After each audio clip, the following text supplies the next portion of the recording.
Alex Griffin's hands trembled as he raised his paddle one final time at the county auction. The weathered remains of Millbrook Bridge lay sprawled across the lot like a wooden skeleton, its century-old timbers split and rotting. For just $1, he had purchased what everyone else called worthless debris. The crowd's laughter still rang in his ears. He bought splinters for his kid's treehouse.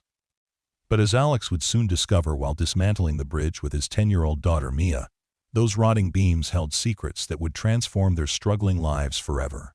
Hidden deep within the original support structure, sewn into canvas pouches by desperate thieves from the 1920s, lay a fortune in stolen gemstones worth $138 million. Before we carry on, please hit the subscribe button to make my day, and let me know where you are watching from in the comments. The autumn morning air carried a bite that cut through Alex Griffin's worn flannel jacket as he stood in the gravel lot behind the Millbrook County Maintenance Facility. His breath formed small clouds as he surveyed the crowd of contractors, scrap dealers, and curious locals who had gathered for the monthly surplus auction. Alex clutched a crumpled $20 bill in his pocket, the entirety of his discretionary spending after covering rent, groceries, and his daughter Mia's school supplies. His construction business had been hemorrhaging money for months, casualties of the economic downturn that had left half the town's new developments stalled and abandoned. The auctioneer, a portly man named Clarence Dobbs, who had been running these sales for 2 decades, stepped up to the makeshift podium fashioned from a folding table and an old microphone that squealed with feedback. "Ladies and gentlemen, Lot 17 is the remains of the old Millbrook Bridge," he announced, gesturing toward a massive pile of weathered timber and twisted metal that dominated one corner of the lot. County had to demolish it last spring after the engineers declared it structurally unsound. We're selling it as is for salvage. Alex studied the collapsed structure with the practiced eye of someone who had spent 15 years in construction before the work dried up. The bridge had been built in 1924 to span Millbrook Creek, connecting the downtown area to the residential neighborhoods on the east side. It had been a marvel of engineering for its time, constructed entirely of heart pine and oak timbers joined with hand-forged iron bolts and brackets. Even in its current decrepit state, Alex could see the quality of the craftsmanship, the way the joints had been cut with precision and care by artisans who took pride in their work. The bidding started slowly. A few scrap metal dealers showed mild interest in the iron hardware, while a couple of contractors examined the timber pile with skeptical expressions. "Most of this wood is rotted through," muttered Bobby Richardson, who owned the largest salvage operation in 3 counties. "Might get some decent boards out of the middle sections, but it's hardly worth the trouble of hauling it away." Alex knew they were probably right from a purely practical standpoint. The bridge had been exposed to decades of weather, countless freeze-thaw cycles, and the gradual decay that claimed all wooden structures eventually. But something about the pile called to him, perhaps the memory of his grandfather's stories about the old days when craftsmen built things to last for generations. His grandfather had been a carpenter himself, one of the men who had worked on major construction projects throughout the region during the 1920s and 30s. "Do I hear $50? Dobbs called out, and Alex felt his heart sink. Even 50 was more than he could realistically afford, with Mia needing new winter clothes and the heating bill looming. But when the silence stretched on and no hands went up, Dobbs lowered the opening bid. $25 then. Still nothing. The crowd seemed to collectively shrug with disinterest. Alex began to feel a flutter of hope mixed with anxiety. He thought of Mia, who had been asking if they could build a treehouse in the old oak behind their rental house. The landlord had given permission, but lumber prices had made the project impossible on their tight budget. Maybe, just maybe, some of these old timbers could be salvaged and repurposed. $10, Dobbs announced, his voice carrying a note of impatience. "Come on, folks, this is quality hardwood, even if it needs some work." A few people chuckled at the auctioneer's optimism, and Alex heard someone behind him whisper, "Quality hardwood, my foot. That pile's nothing but termite food and splinters." When $10 produced no takers, Dobbs looked genuinely frustrated. $5. Anyone willing to haul this away for $5 and save the county the disposal fee? Alex's hand started to rise, then hesitated. $5 represented lunch money for him and Mia. or a gallon of milk and a loaf of bread. But the flutter of possibility in his chest grew stronger. Even if most of the wood was unusable, there had to be some good timber in that pile. Hard pine, especially the old-growth variety used in 1920s construction, was incredibly valuable when you could find it in good condition. Still no takers. Dobbs sighed heavily and played his final card. $1. $1 to take this entire lot off the county's hands. Before he could lose his nerve, Alex's hand shot up. I'll take it. The crowd turned to look at him, and Alex felt heat creep up his neck as he became the center of attention. He recognized most of the faces, neighbors and acquaintances who knew about his financial struggles and recent divorce. Bobby Richardson shook his head with a mixture of pity and amusement. Alex Griffin, you sure about that? You're going to spend more on gas hauling that junk away than it's worth. Going once, Dobbs called, seeming eager to move on to the next lot. Daddy's building a mansion out of splinters, someone called out, earning a round of laughter that made Alex's cheeks burn with embarrassment. He thought about withdrawing his bid, about melting back into the crowd and pretending this moment had never happened. Going twice.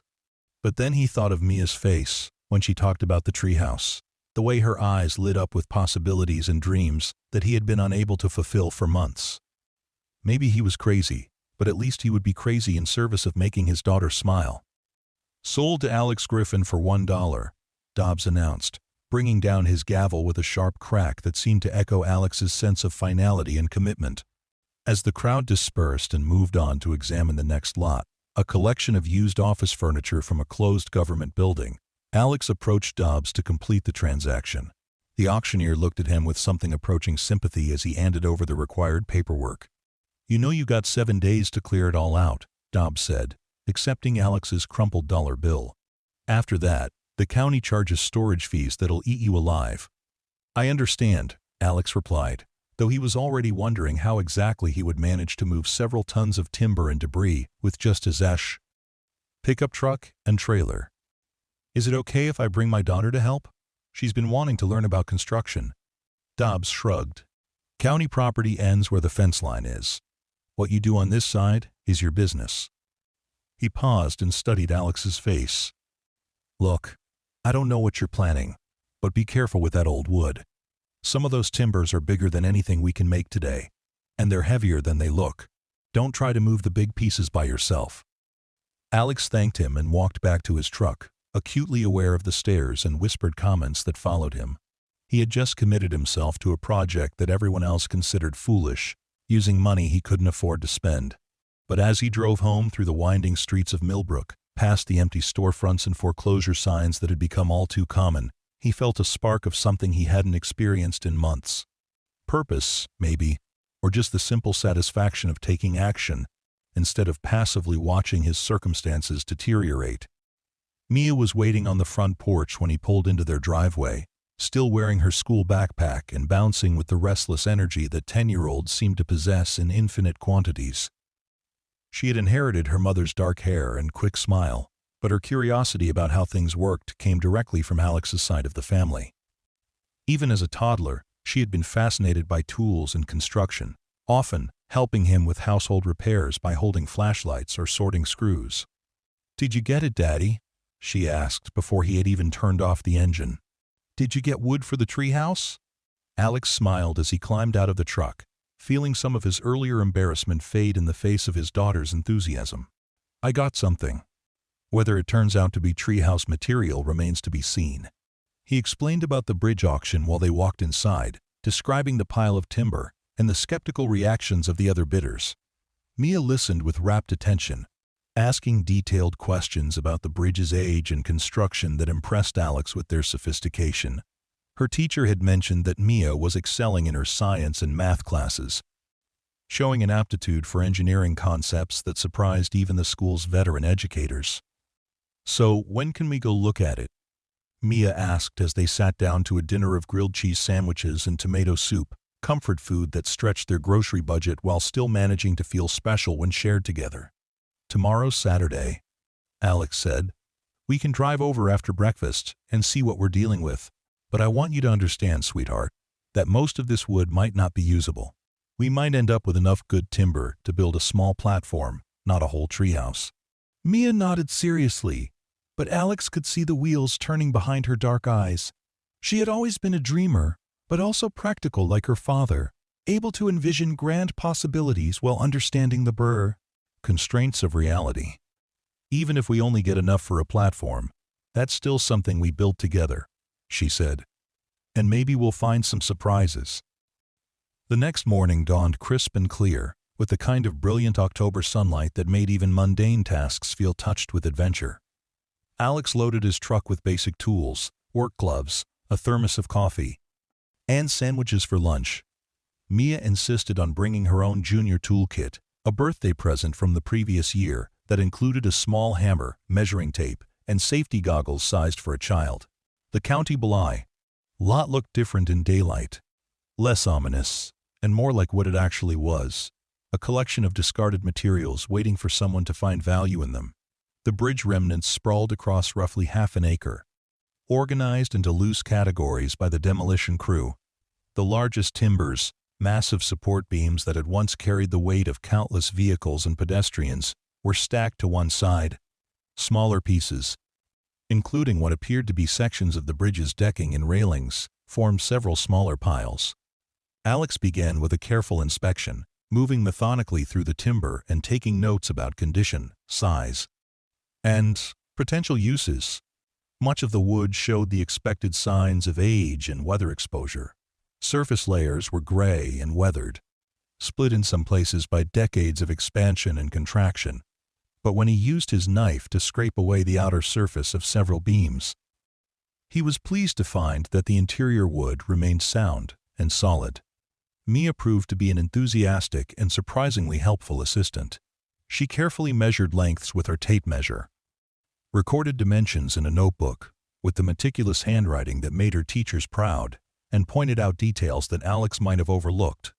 Her questions were insightful and demonstrated a natural understanding of structural principles. "Daddy, why are some of these beams so much bigger than others?" she asked, running her small hands along a timber that measured 12 inches by 12 inches in cross-section. "Those were the main support beams," Alex explained, showing her how the smaller pieces had been connected to the larger ones with intricate joinery. They had to carry the weight of the entire bridge, so they needed to be really strong. The men who built this bridge understood that if these big beams failed, everything else would come down too. As they worked, Alex found himself drawn to the craftsmanship evident in every joint and connection. The builders of 1924 had worked without power tools, shaping each piece by hand with saws, chisels, and planes that required skill and patience to use effectively. The wood itself was old-growth timber, harvested from forests that had been growing for centuries before they were cut. The grain was tight and dense, with the characteristic strength that made hard pine so prized by modern craftsmen.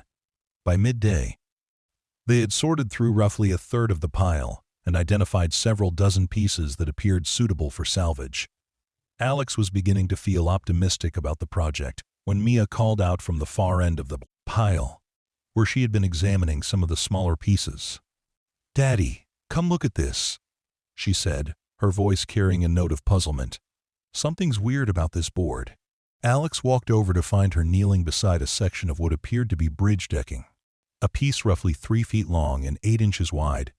At first glance, it looked unremarkable, just another weathered plank among hundreds of others. But as he knelt beside Mia, he began to see what had caught her attention. "Feel right here," she said, guiding his hand to a spot about 6 inches from one end of the board. "Doesn't that feel different?" Alex pressed his fingers against the wood and immediately understood what she meant, where the rest of the plank felt solid and uniform. This section had a slightly soft, almost hollow quality. He tapped it gently with his knuckles and heard a subtle difference in tone, the kind of variation that suggested there might be a void or cavity beneath the surface. "You're right," he said, studying the board more carefully. "There's definitely something unusual here." Using his knife, Alex carefully scraped away some of the weathered surface wood, working slowly to avoid damaging whatever might be underneath. As the blade revealed fresh wood beneath the gray exterior, He began to notice other details that seemed out of place. The grain pattern was interrupted in a way that suggested the board had been modified after its initial construction. What had appeared to be natural checks and splits in the wood were actually carefully concealed cuts, so skillfully made that they were nearly invisible until examined closely. Mia watched with fascination as Alex continued his careful excavation. "It looks like someone cut into the board and then put it back together," she observed. "But why would they do that?" Before Alex could answer, his knife blade encountered something that was definitely not wood. There was a brief resistance, then a soft tearing sound as the blade punctured what felt like fabric or canvas. A small section of the board suddenly gave way, revealing a dark cavity beneath. Alex and Mia looked at each other with excitement and, quote, bewilderment. "What do you think is in there?" Mia whispered, as if speaking too loudly might cause whatever they had discovered to disappear. "Only one way to find out," Alex replied, though he was careful to proceed slowly and methodically. Using his knife and a small chisel from his toolkit, he carefully enlarged the opening they had created. The wood had been hollowed out with considerable skill, creating a cavity roughly the size of his fist. Inside, wrapped in what appeared to be oiled canvas, was a small bundle about the size of a paperback book. Alex lifted the package from its hiding place with trembling hands. The canvas wrapping was dark with age, but appeared to be intact, suggesting that the cavity had provided effective protection from moisture and decay. The bundle felt heavier than its size suggested, dense with whatever contents it contained. "Should we open it?" Mia asked, though her expression made it clear she hoped the answer would be yes. Alex nodded and carefully began to unwrap the canvas. The material was stiff with age, but came apart without tearing, revealing several layers of additional wrapping. Between the outer canvas and the final contents was a layer of waxed paper, then what appeared to be silk fabric that had once been white but had yellowed with time. When the final layer came away, both Alex and Mia gasped audibly. Nestled within the silk wrapping was a collection of stones unlike anything either of them had ever seen outside of museums or jewelry stores. There were perhaps a dozen gems in total, ranging in size from that of a marble to pieces as large as Alex's thumb. Even in the filtered sunlight of the autumn afternoon, they seemed to capture and reflect light with an intensity that spoke of exceptional quality and value. Alex picked up one of the larger stones, a deep red gem that seemed to glow with internal fire when held up to the light. He was no expert in precious stones, but even his untrained eye could recognize that these were not the kind of semi-precious trinkets sold in gift shops.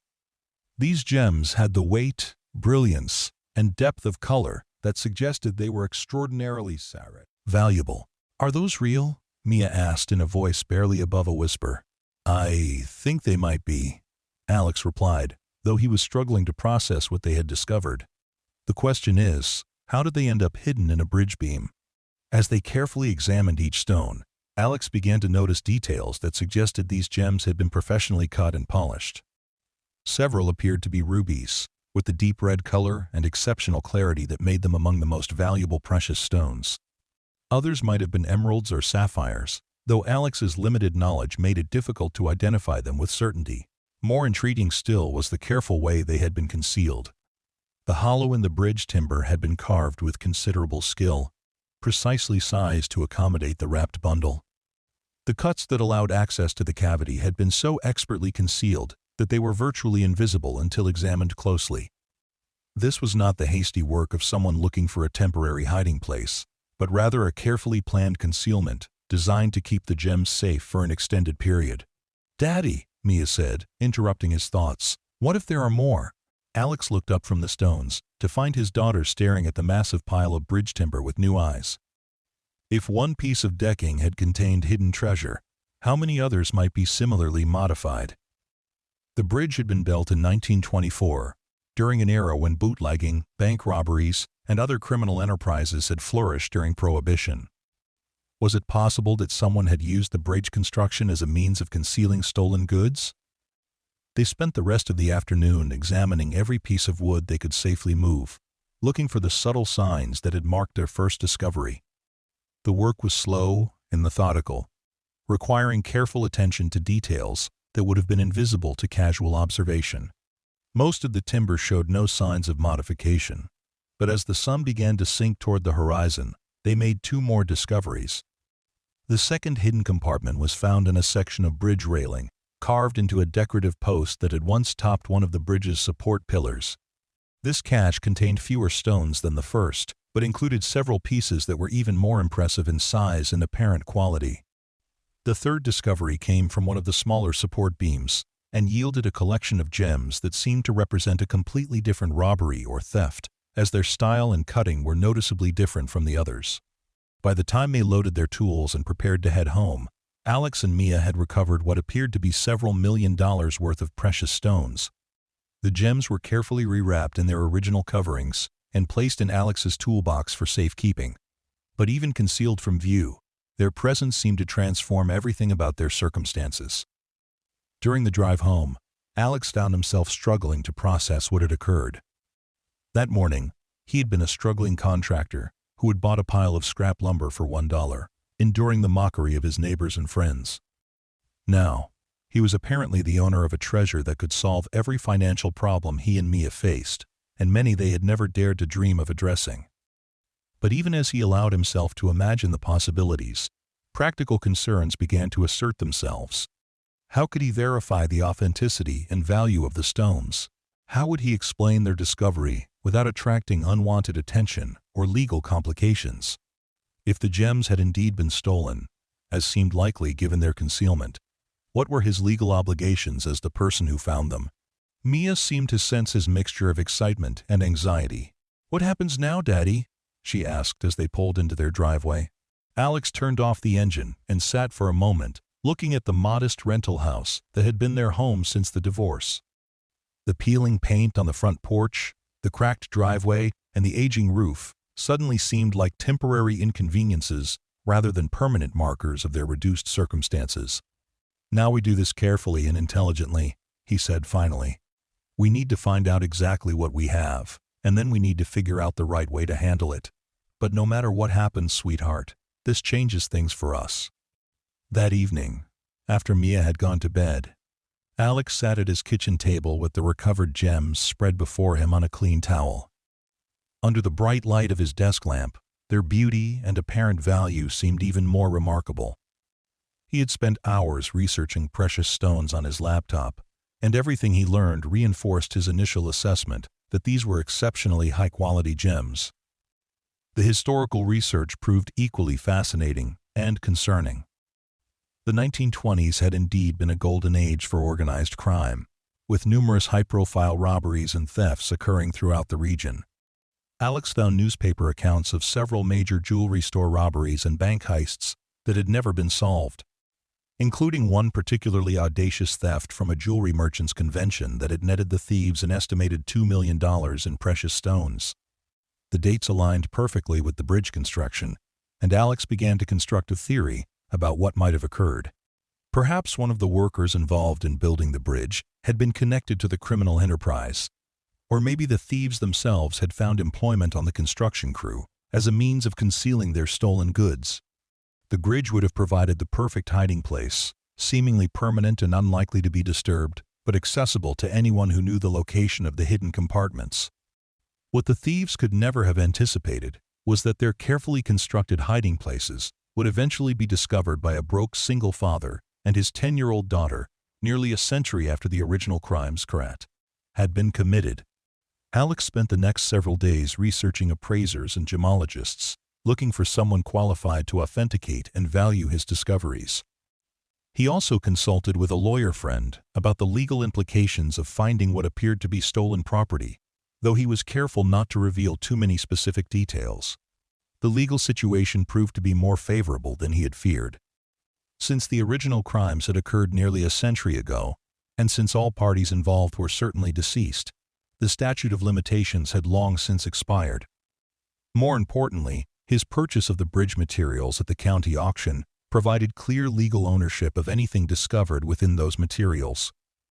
The first professional appraisal confirmed Alex's hopes and exceeded his wildest expectations. The gemologist, an elderly man named Dr. Foster, who had spent decades evaluating precious stones for insurance companies and estate settlements, examined each gem with the careful attention of a true graph expert. His initial assessment was that the collection contained approximately 43 high-quality precious stones, including rubies, emeralds, sapphires, and several rare gems that Alex had been unable to identify. "Where did you say you found these?" Dr. Foster asked, his tone carefully neutral but his eyes betraying considerable curiosity. Alex stuck to the story he had prepared, explaining about the bridge purchase and the discovery of the hidden compartments without mentioning the full extent of what they had found. Dr. Foster nodded thoughtfully as he made notes about each stone's characteristics and estimated value. "I'll need several more days to complete a full evaluation," he said. "But, based on my preliminary examination, you're looking at a collection worth somewhere between $8 and $12 million. Possibly more if some of these pieces have historical provenance that can be documented." Ben. Alex felt his knees go weak at the confirmation of what he had hardly dared to hope. $8 to $12 million would not just solve his immediate financial problems, it would provide security for Mia's entire future. College tuition, a house of their own, the ability to restart his business on solid financial footing, all of it was suddenly within reach. But Dr. Foster was not finished with his assessment. As Alex prepared to leave with the gems, the older man cleared his throat diplomatically. "Mr. Griffin, I hope you won't take this amiss, but I feel I should mention that there are several collectors and museums that would be very interested in gems with this kind of historical significance. If these stones are indeed connected to some of the famous unsolved robberies of the 1920s, their value could be significantly higher than their intrinsic worth as precious stones." Alex thanked him for the information and arranged to return the following week for the completed appraisal. During the drive home, he found himself considering possibilities he had never imagined. Not only had they discovered a fortune in hidden gems, but those gems might have historical significance that made them even more valuable to collectors and institutions. Over the next several days, Alex and Mia returned to the county lot to continue their systematic examination of the remaining bridge materials. Armed with their new understanding of what to look for, they discovered 6 more hidden compartments, each containing additional caches of precious stones. The pattern of concealment was remarkably consistent, suggesting that a single individual or group had been responsible for hiding all of the gems. The total haul, when finally compiled and catalogued, included more than 200 individual stones ranging from small but perfect gems suitable for rings or earrings to several spectacular pieces that would have been centerpieces of any jewelry collection. Dr. Foster's final appraisal, completed after nearly 2 weeks of careful evaluation, set the total value at $138 million. Alex stared at the official appraisal document for several long minutes, reading and rereading the figure that represented more money than he had ever imagined possessing. $138 million. Enough to solve every problem he and Mia faced. Enough to give her every opportunity he had ever wanted to provide. Enough to transform their lives in ways that seemed almost magical. But beyond the immediate impact on their circumstances, Alex found himself thinking about the story behind the gems, the long chain of events that had led to their discovery. Somewhere in the 1920s, desperate criminals had committed a series of thefts that netted them a fortune in precious stones. Rather than fence the gems immediately, they had chosen to hide them in the most secure location they could imagine. A bridge that seemed likely to stand for generations. For nearly a century, the gems had waited in their carefully crafted hiding places while the bridge carried countless vehicles and pedestrians across Millbrook Creek. The thieves had long since died, taking the secret of the hidden treasure with them. The bridge itself had aged and deteriorated until it could no longer safely serve its intended purpose, leading to its demolition in the county auction that brought Alex into the story. Now he and Mia faced the pleasant challenge of deciding how to use their unexpected windfall. The practical necessities were obvious: a reliable house, educational opportunities for Mia, and the capital needed to restart his construction business on a solid foundation. But Alex also found himself thinking about ways to honor the history and significance of their discovery. "Daddy," Mia said one evening as they sat on their front porch watching the sunset, "do you think the people who hid those stones were bad people?" Alex considered the question carefully. They were certainly criminals, he said finally. They stole things that belonged to other people, and that's wrong no matter what their reasons might have been. But I also think they might have been desperate people who felt like they didn't have many choices. Mia nodded thoughtfully. It's kind of sad that they never got to come back for their treasure. They probably thought about it every day, wondering if it was still safe. Alex agreed that it was indeed sad, and found himself wondering about the individual stories behind the crimes.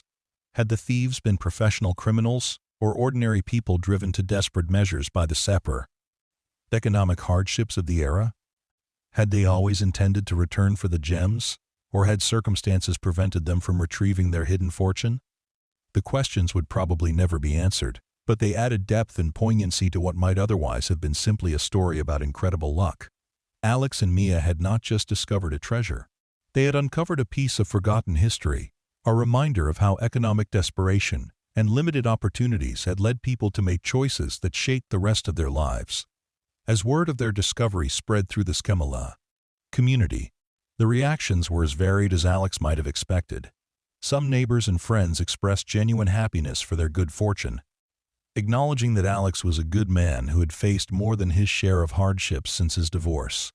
Others seemed resentful or suspicious, as if somehow Alex and Mia had cheated or didn't deserve their windfall.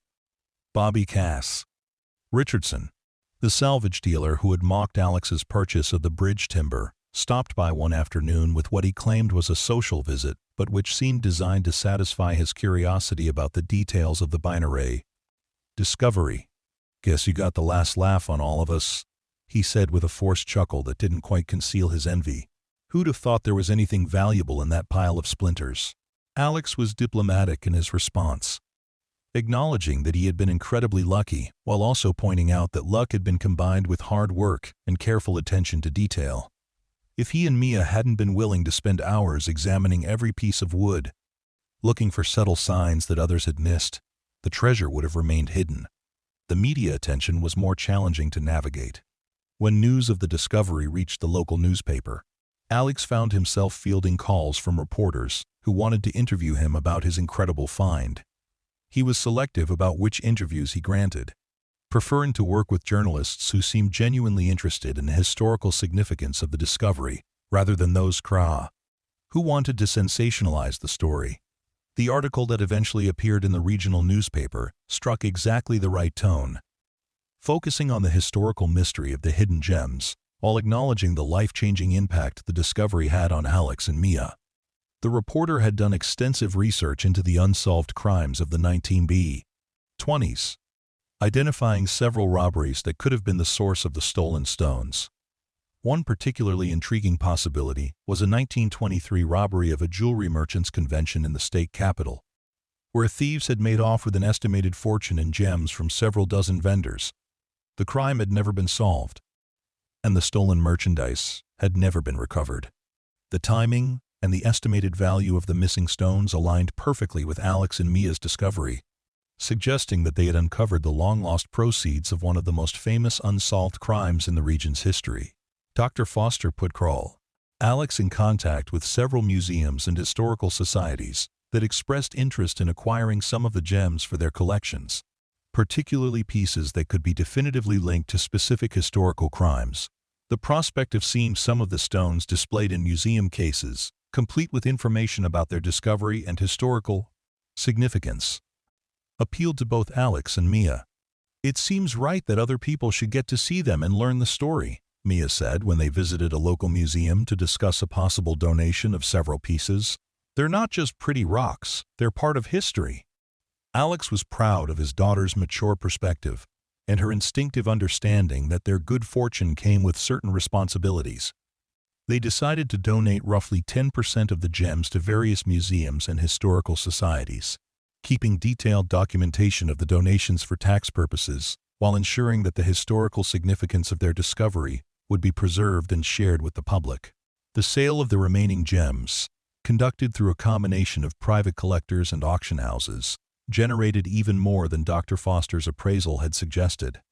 Several pieces sold for premium prices due to their documented historical provenance, and the total proceeds reached nearly $150 million after all sales were completed.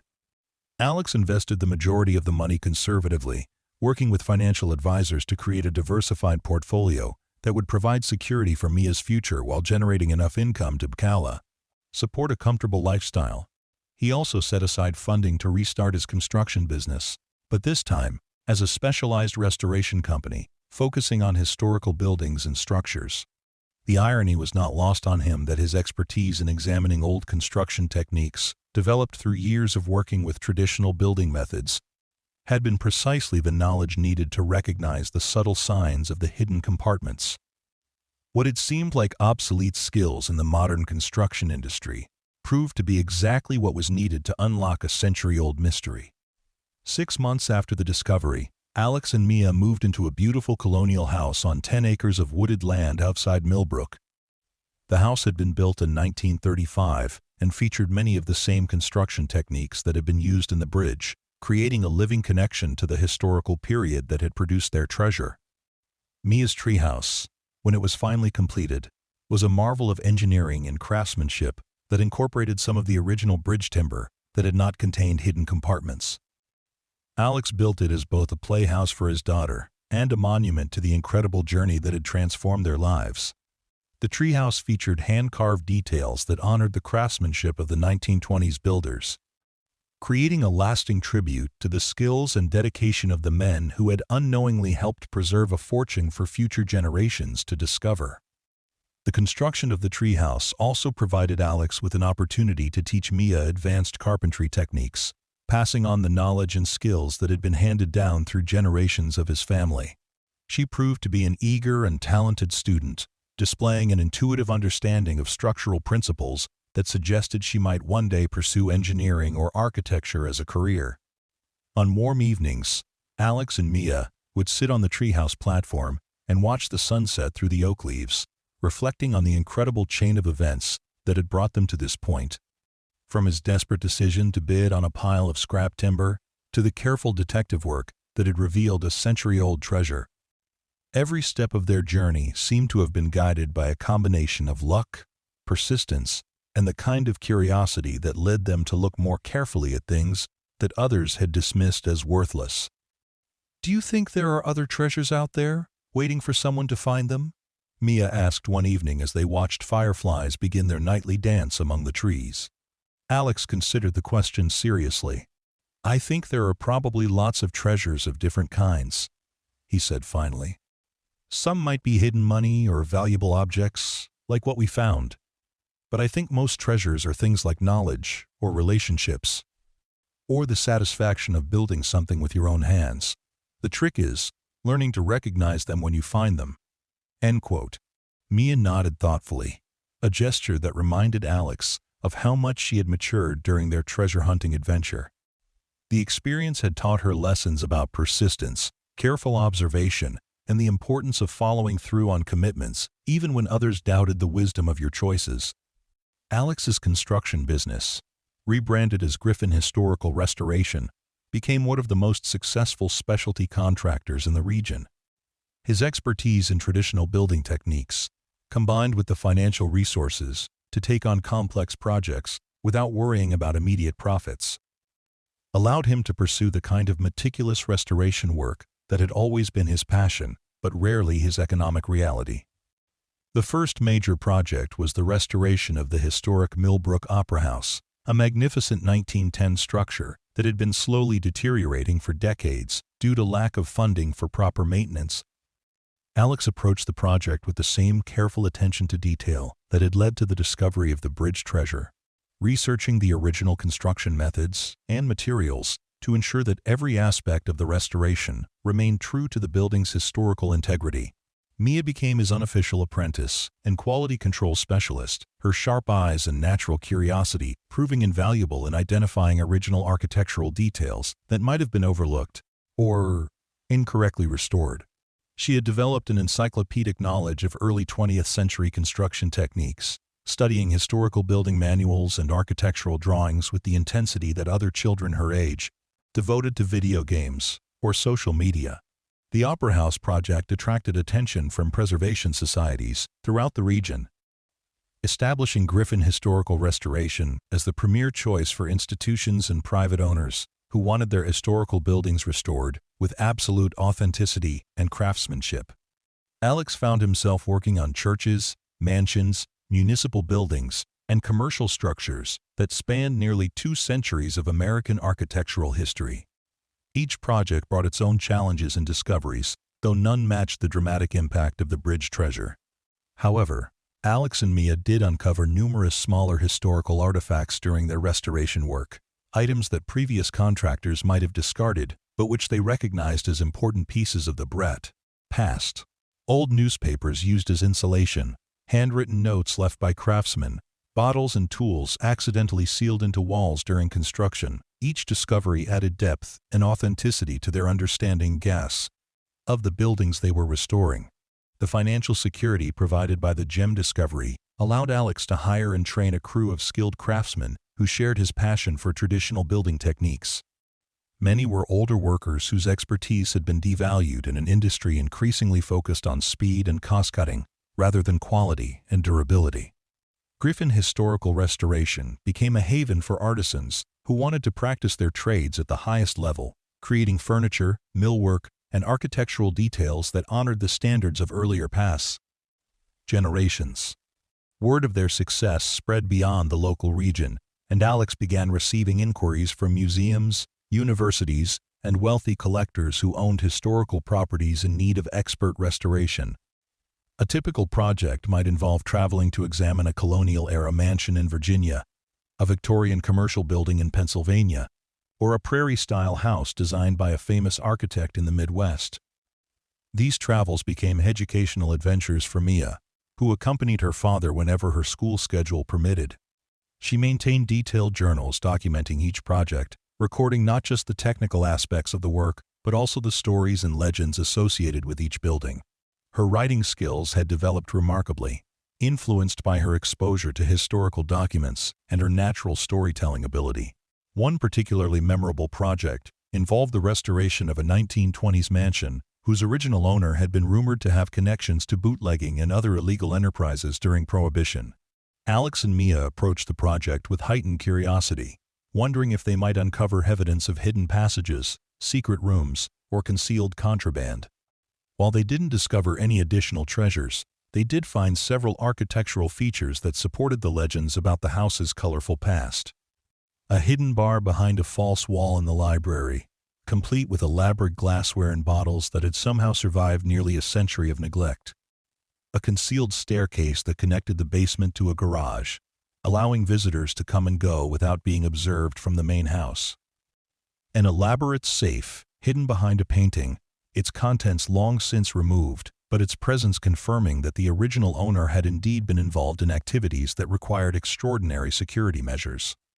These discoveries reinforced Alex's growing understanding that the bridge treasure had not been an isolated incident, but rather part of a broader pattern of concealment and secrecy that had characterized the Prohibition era.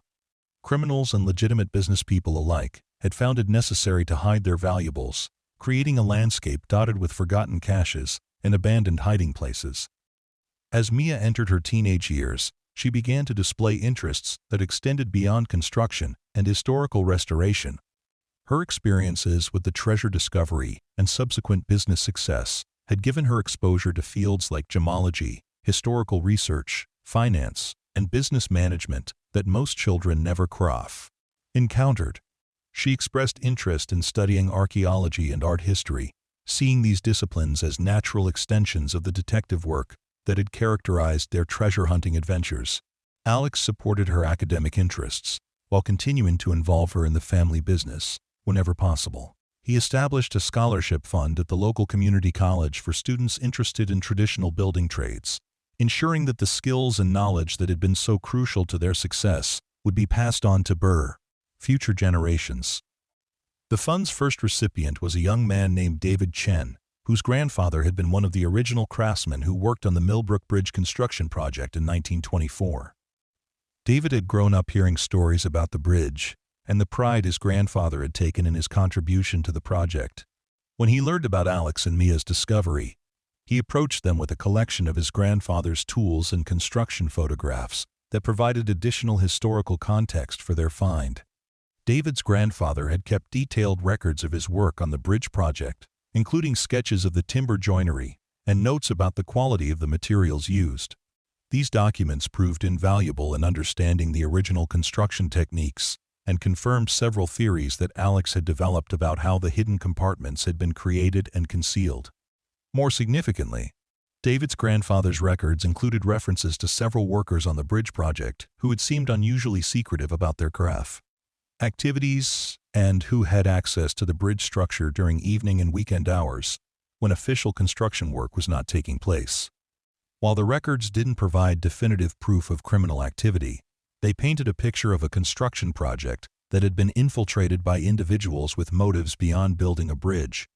This information helped Alex and Mia piece together a more complete picture of how the treasure had come to be hidden in the bridge timbers. They theorized that one or more of the thieves had obtained legitimate employment on the construction crew, giving them both the skills needed to create the hiding places and the access required to conceal the stolen gems without detection. The discovery of David's grandfather's records also led to connections with other families whose ancestors had worked on 1920s construction projects throughout the region. Alex began to compile a comprehensive archive of historical construction documents, photographs, and oral histories that provided unprecedented insight into the building trades during that era. This archive became the foundation for a book that Alex and Mia co-authored about their discovery and its historical context.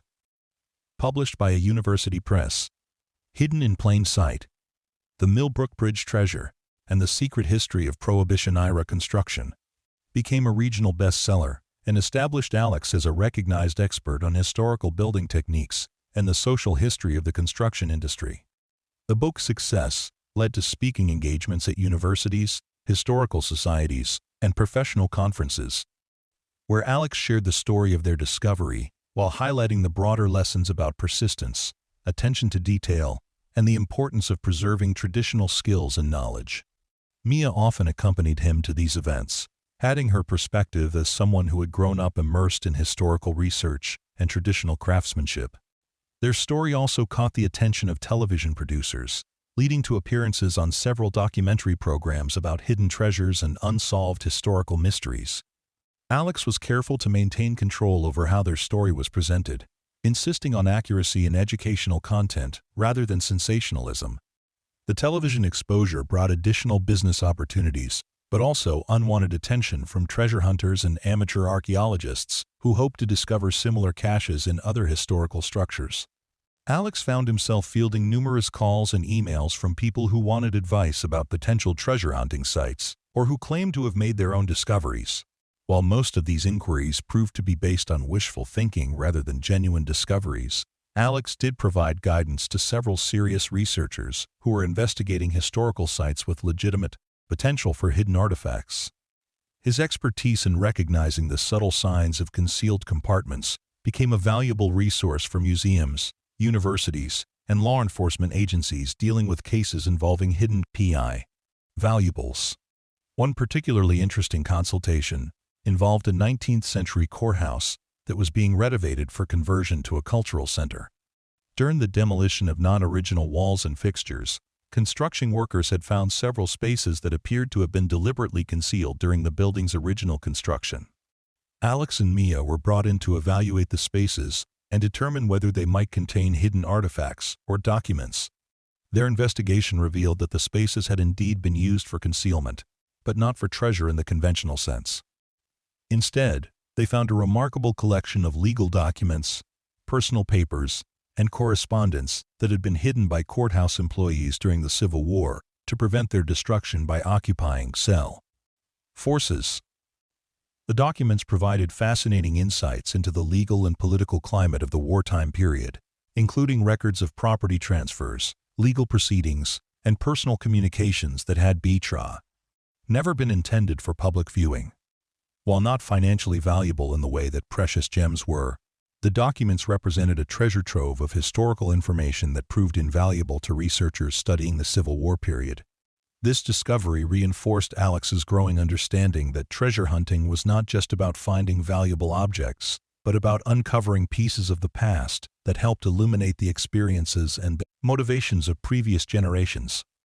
Every hidden cache, whether it contained gems, documents, or everyday artifacts, represented a moment when someone had felt compelled to preserve something important for the future. As Griffin historical restoration continued to grow and take on increasingly prestigious projects, Alex began to develop plans for a more permanent legacy that would extend beyond his own career. He envisioned establishing a school or training center dedicated to traditional building techniques, where craftsmen could learn the skills that were being lost as the construction industry became increasingly mechanized and standardized. The school would be located on their property, making use of several historical buildings that Alex had acquired and moved to the site specifically for use as teaching facilities. Students would work on real restoration projects while learning traditional techniques from master craftsmen, ensuring that the knowledge and skills would continue to be passed on to future generations. Mia had embraced this vision enthusiastically, seeing it as a natural extension of the educational journey that had begun with their discovery of the bridge treasure. She had already begun developing curriculum materials and teaching aids that would help students understand not just the technical aspects of traditional construction, but also the historical and cultural context that made those techniques significant. The school project also provided opportunities to honor the memory of the craftsmen whose work had made their treasure discovery possible. Alex commissioned a memorial garden that would include displays of traditional tools, historical photographs, and documentation of major construction projects from the early 20th century. The garden would serve as both an educational resource and a tribute to the skilled workers whose dedication to their craft had created lasting monuments in wood, stone, and metal. As Nia prepared to enter her final year of high school, she had already been accepted to several prestigious universities with strong programs in archaeology and art history. Her college application essays had focused on her experiences with treasure hunting and historical restoration, demonstrating a level of practical experience and theoretical knowledge that impressed admissions committees. However, she had also expressed interest in taking a gap year to work full-time with Griffin Historical Restoration, gaining additional experience while helping to establish the traditional building school. Alex supported whatever choice she made, knowing that the foundation they had built together would provide her with opportunities regardless of the specific path she chose to pursue. The financial security provided by the treasure discovery meant that Mia would never face the kind of economic pressures that had driven Alex to make desperate decisions like bidding on a pile of scrap timber. But Alex hoped that she would always retain the curiosity, persistence, and attention to detail that had made their incredible discovery possible. Looking back on the journey that had begun with a $1 bid at a county auction, Alex marveled at the unexpected directions that life could take when someone was willing to look beyond surface appearances and invest effort in understanding the hidden potential that others overlooked. The collapsed bridge that everyone else had dismissed as worthless debris had contained treasures that transformed their lives in ways that went far beyond financial security. The skills, knowledge, relationships, and opportunities that had emerged from their treasure hunting adventure represented a different kind of wealth, one that would continue to grow and create value for years to come. Alex had learned that the most valuable treasures were often hidden in plain sight, waiting for someone with the curiosity and persistence to look more carefully at things that others had dismissed as unimportant. As they sat in their treehouse on a warm summer evening, watching the sun set behind the oak trees that had witnessed nearly a century of history, Alex and Mia reflected on the incredible journey that had brought them to this moment. The wooden platform beneath them incorporated timbers from the bridge that had hidden their treasure, creating a physical connection to the craftsmen and criminals whose actions had shaped their destiny. "Do you think we'll ever find another treasure like the bridge gems?" Mia asked, though her tone suggested that she understood the discovery had been a once-in-a-lifetime event. Alex smiled and gestured toward the restored buildings visible through the trees, the thriving business that employed dozens of skilled craftsmen, the scholarship fund that was helping young people learn traditional trades, and the school they were building to preserve important knowledge for future generations. "I think we're still finding treasures every day," he said. "They just look different than what we found in the bridge." Mia nodded, understanding that their treasure hunting adventure had never really ended. It had simply evolved into a different kind of discovery, one that involved finding value in preserving the past while building foundations for the future.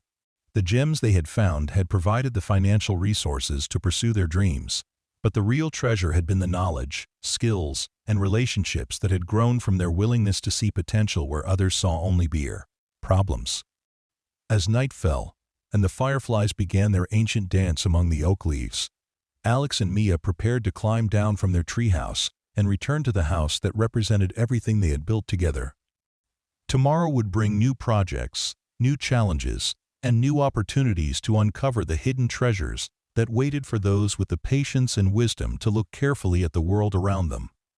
The story of the Millbrook Bridge treasure had become legendary in their community, but Alex knew that the most important chapter was still being written every day as they continued to discover that the most valuable treasures were not always the ones that could be measured in dollars, but rather the ones that enriched their lives with purpose, knowledge, and the deep satisfaction that came from building something lasting and meaningful together. 5 years after their initial discovery, Alex received a phone call that would add another fascinating chapter to their ongoing story.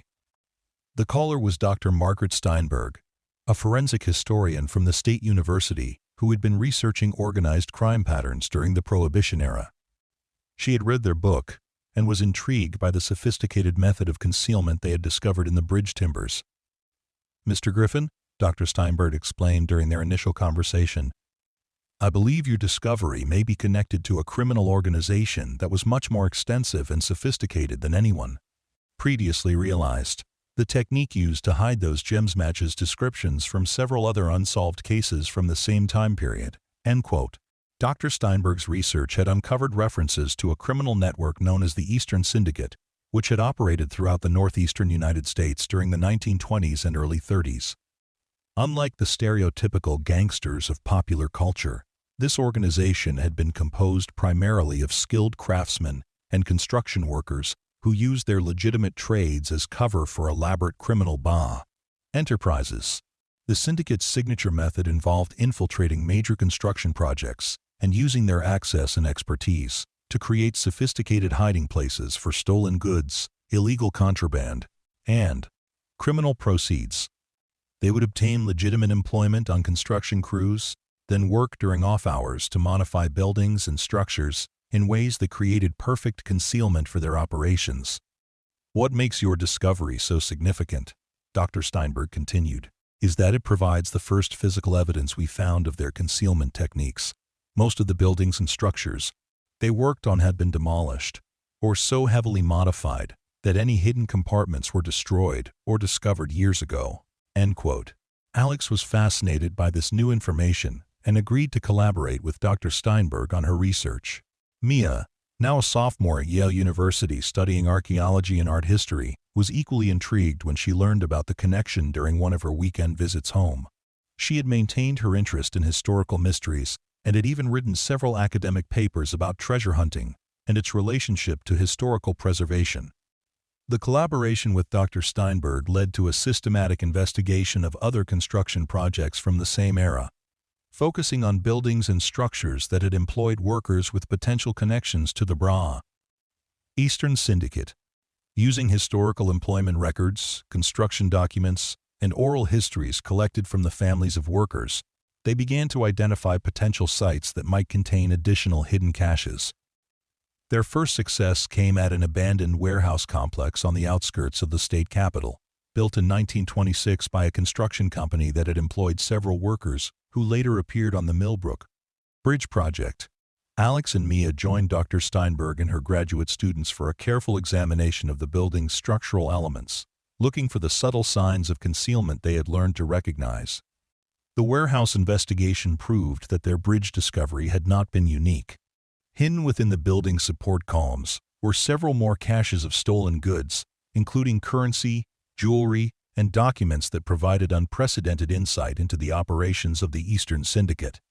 The finds were not as financially valuable as the bridge gems, but their historical significance was immense.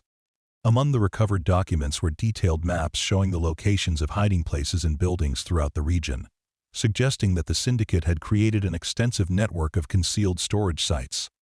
Many of the buildings marked on the maps had been demolished decades earlier, but several were still standing and accessible for investigation. This discovery transformed what had begun as a personal treasure hunting adventure into a major archaeological and historical research project. Alex found himself serving as a consultant to law enforcement agencies, historians, and preservation societies who were interested in locating and recovering additional syndicate caches. The work was painstaking and often frustrating, as many potential sites yielded no results despite careful investigation. But the occasional success made the effort worthwhile, both for the historical knowledge gained and for the satisfaction of solving mysteries that had puzzled researchers for decades. One particularly rewarding discovery occurred at a 19th-century church that had undergone major renovations in 1927. Hidden beneath the altar were documents and artifacts that revealed the Eastern Syndicate had been involved in far more than simple theft and smuggling. They had operated sophisticated money laundering operations, illegal gambling enterprises, and even a primitive form of identity theft that allowed them to assume false identities when necessary. The church discovery also revealed that the syndicate had included several women in key operational roles, challenging the traditional male-dominated narrative of Prohibition-era organized crime. These women had often worked as bookkeepers, communications coordinators, and intelligence gatherers, using their access to legitimate businesses and social organizations to support the syndicate's criminal activities. Mia was particularly interested in this aspect of the research, and during her summer breaks from college, she focused on tracing the stories of individual syndicate members, both male and female. Her work revealed that many had been driven to criminal activities by economic desperation rather than inherent criminality, forced to choose between illegal enterprises and poverty during the economic instability of the era. It's easy to judge them from our perspective, Mia observed during one of their research sessions, but when you understand the context of their lives, the choices they made become more understandable, even if they weren't morally defensible. This nuanced perspective on historical criminal activity became a central theme in the academic papers and presentations that emerged from their research. Rather than simply celebrating the recovery of stolen goods, they emphasized the human stories behind the crimes and the social conditions that had made such extensive criminal enterprises possible. The success of their historical detective work led to invitations to consult on similar projects in other states and regions. Alex and Mia traveled to examine buildings in Pennsylvania, New York, and New Jersey, working with local historians and law enforcement agencies to locate and recover hidden caches from various criminal organizations of the Prohibition era. Each project brought new challenges and discoveries. A speakeasy hidden in the basement of a Philadelphia mansion yielded bottles of illegal liquor that had somehow remained sealed and preserved for nearly a century.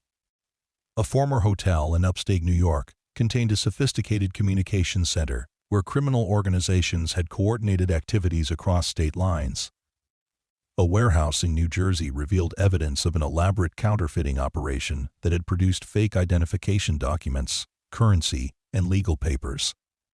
These discoveries contributed to a growing understanding of how sophisticated and extensive criminal enterprises had become during the Prohibition era.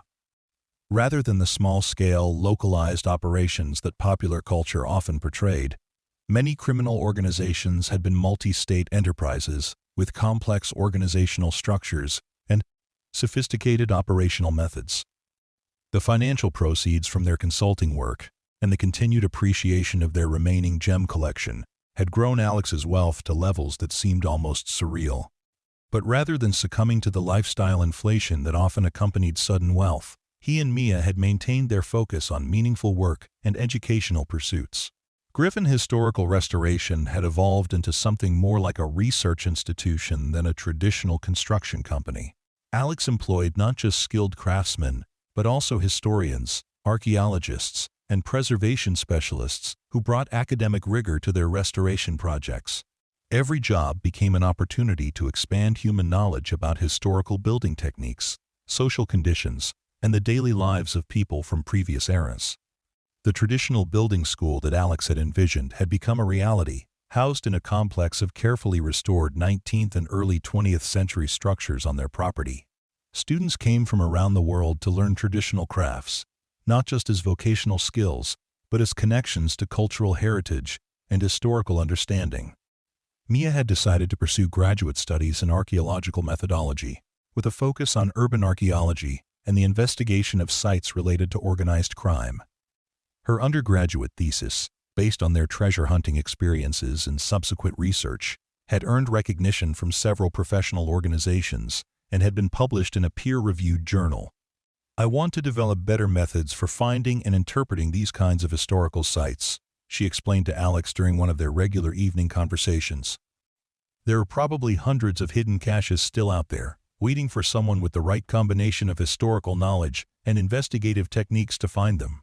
Her graduate research proposal involved developing a systematic methodology for identifying buildings and structures with high potential for containing hidden criminal caches. By combining historical research, architectural analysis, and advanced detection technologies, she hoped to create tools that could be used by historians, archaeologists, and law enforcement agencies to locate significant hidden sites. The proposal had attracted funding from several sources, including the National Science Foundation and private foundations interested in supporting innovative approaches to historical research.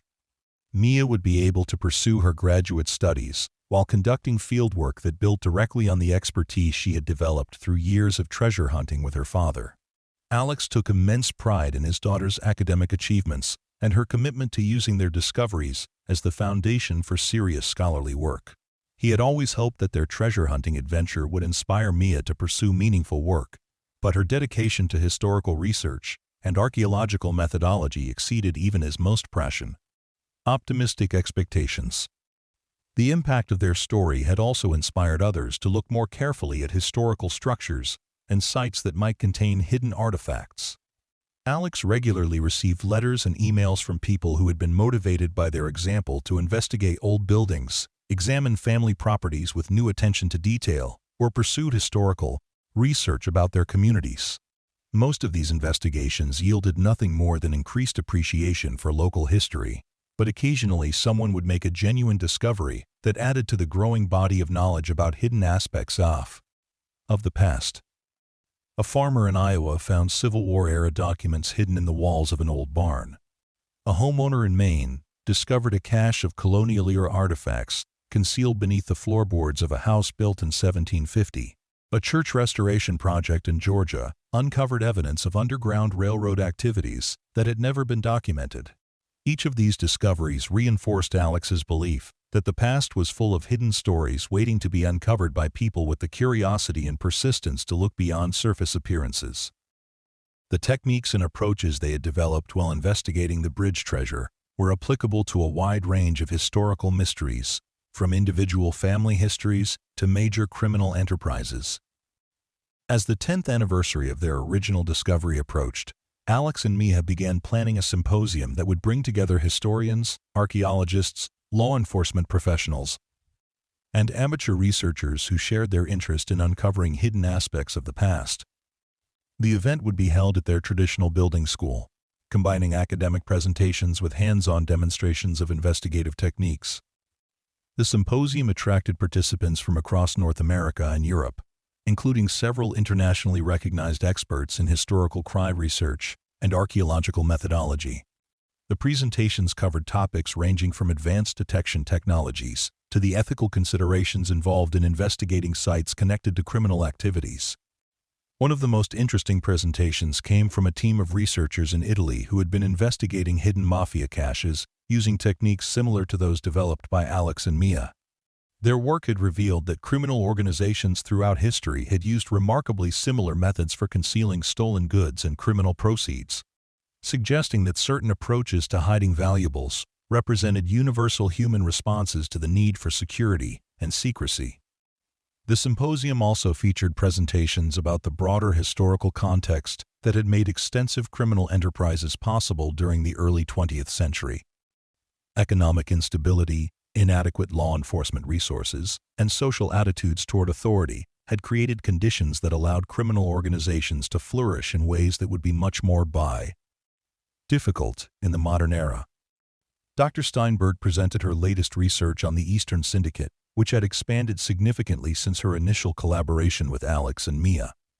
She had identified more than 50 construction projects that appeared to have been infiltrated by syndicate members and had documented evidence of criminal activities in 7 different states. What Alex and Mia discovered in that bridge was not an isolated incident, Dr. Steinberg explained to the symposium audience. It was part of a systematic criminal enterprise that may have hidden millions of dollars worth of stolen goods throughout the northeastern United States. Most of those hiding places will probably never be found, but the few that are discovered continue to provide valuable insights into this fascinating and largely forgotten chapter of American criminal history." End quote. The symposium concluded with a panel discussion about the future of historical treasure hunting and archaeological investigation of criminal sites. Participants agreed that advancing technology, improved research methodologies, and growing public interest in hidden history were likely to lead to many more significant discoveries in the coming years. Alex and Mia were invited to serve on a newly formed committee that would coordinate research efforts and share information among investigators working on similar projects. The committee would maintain a database of potential sites, successful investigative techniques, and recovered artifacts that could be accessed by qualified researchers worldwide.